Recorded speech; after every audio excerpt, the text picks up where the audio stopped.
श्री गणेशाय नमः। ओम श्री गुरुवे नमः। आज की भगवत चर्चा श्रीमद् वाल्मीकि रामायण आधारित भाग 5। महामना राजा दशरथ का यज्ञ समाप्त होने पर देवता लोग अपना अपना भाग ले जैसे आए थे वैसे ही लौट गए। भिन्न भिन्न देशों के राजा भी महाराज दशरथ द्वारा यथावत सम्मानित हो मुनिवर वशिष्ठ तथा ऋष्यशृंग ऋषि को प्रणाम करके प्रसन्नता पूर्वक अपने अपने देश को चले गए। राजा द्वारा अत्यंत सम्मानित हो ऋष्यशृंग मुनि भी शांता के साथ अपने स्थान को चले गए। उस समय सेवकों सहित बुद्धिमान महाराज दशरथ कुछ दूर तक उनके पीछे पीछे उन्हें पहुंचाने गए थे। इस प्रकार उन सब अतिथियों को विदा करके सफल मनोरथ हुए राजा दशरथ पुत्रोत्पत्ति की प्रतीक्षा करते हुए वहां बड़े सुख से रहने लगे। ततो यज्ञे समाप्ते तु ऋतूनां षट् समत्ययुः ततश्च द्वादशे मासे चैत्रे नावमिति तिथौ नक्षत्रे दिति दैवत्ये स्वच्छ संस्थेषु पंचसु ग्रहेषु कर्कटे लग्ने वाक्पता विन्दुना सह प्रोद्यमाने जगन्नाथं सर्वलोक नमस्कृतं कौसल्याजनयद रामं दिव्य लक्षण संयुतम्। अर्थात यज्ञ समाप्ति के पश्चात जब 6 ऋतुएं बीत गईं तब 12वें मास में चैत्र के शुक्ल पक्ष की नवमी तिथि को पुनर्वसु नक्षत्र एवं कर्क लग्न में कौशल्या देवी ने दिव्य लक्षणों से युक्त सर्वलोक वंदित जगदीश्वर श्री राम को जन्म दिया। बोलो सियावर रामचंद्र की जय।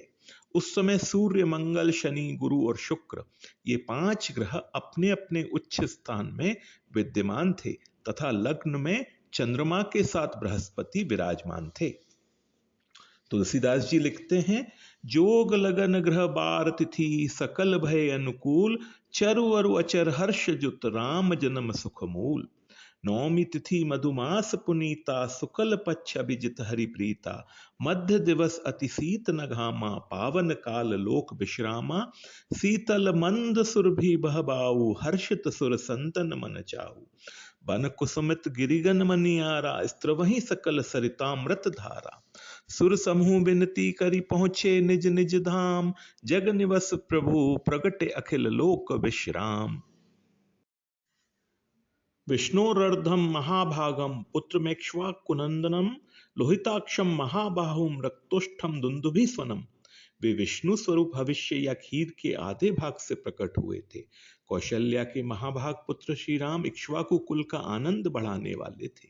उनके नेत्रों में कुछ कुछ लालिमा थी। उनके होठ लाल, भुजाएं बड़ी बड़ी और स्वर दुंदुभि के समान गंभीर था। कौशल्या शुशुभे तेन पुत्रेणामित तेजसा यथा वरेण देवनामादित्य प्रवज्रपाणिना।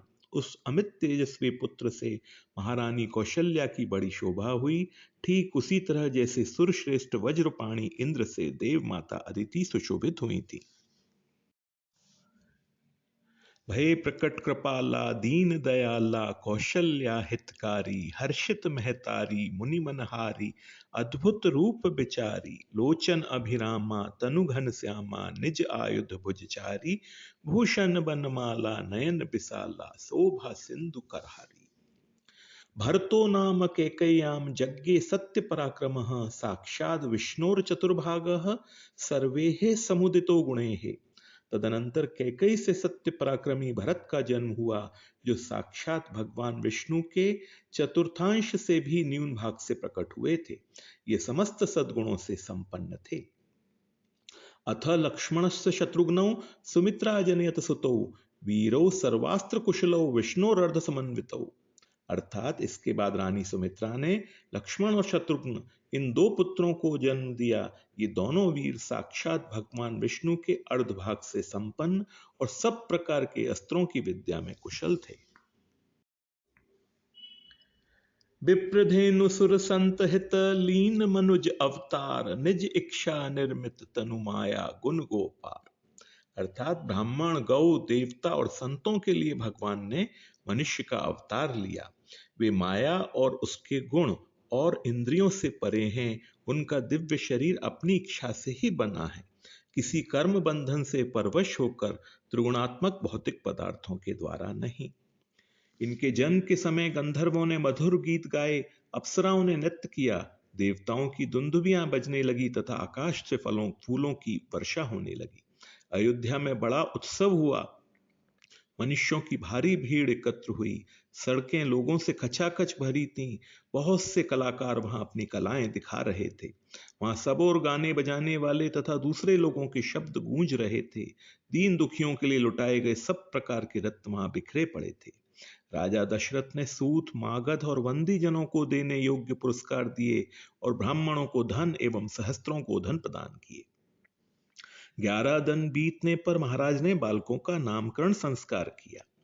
उस समय महर्षि वशिष्ठ ने प्रसन्नता के साथ सबके नाम रखे। उन्होंने ज्येष्ठ पुत्र का नाम राम रखा। श्री राम महात्मा थे। कैकेयी कुमार का नाम भरत तथा सुमित्रा के एक पुत्र का नाम लक्ष्मण और दूसरे का शत्रुघ्न निश्चित किया। तुलसीदास जी लिखते हैं, नामकरण करु अवसरु जानी, भूप बोली पठे मुनि ज्ञानी। इनके नाम अनेक अनुपा, मैं नृप कहब स्वमति अनुरूपा।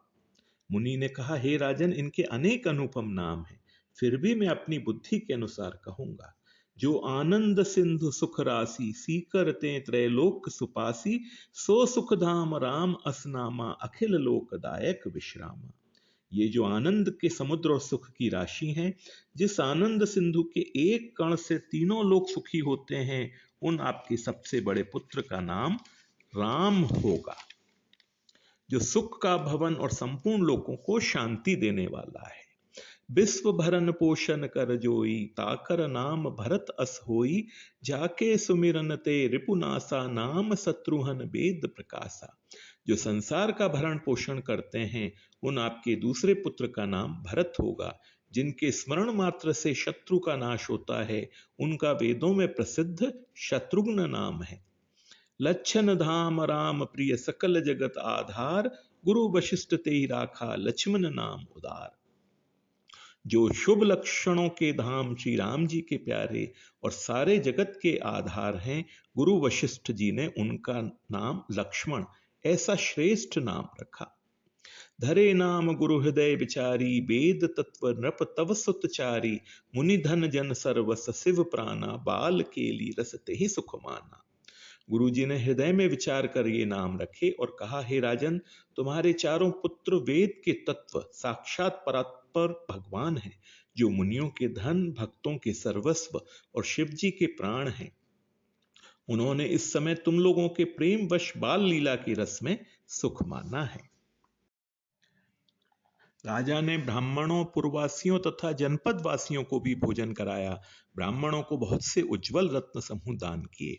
महर्षि वशिष्ठ ने समय समय पर राजा से उन बालकों के जात कर्म आदि सभी संस्कार करवाए थे।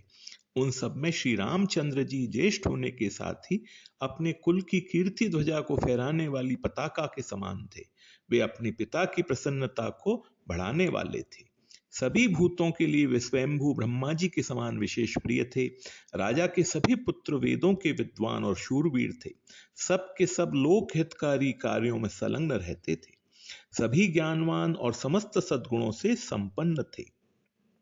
तेषामपि महातेजा रामः सत्य पराक्रमः।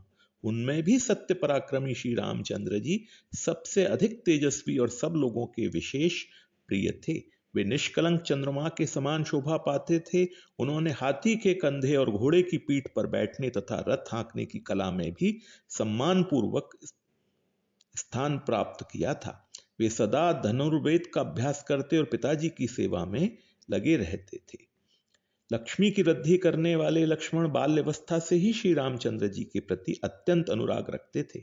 वे अपने बड़े भाई लोकाभिराम श्री राम का सदा ही प्रिय करते थे और शरीर से भी उनकी सेवा में ही जुटे रहते थे। शोभा संपन्न लक्ष्मण श्री रामचंद्र जी के लिए बाहर विचरने वाले दूसरे प्राण के समान थे।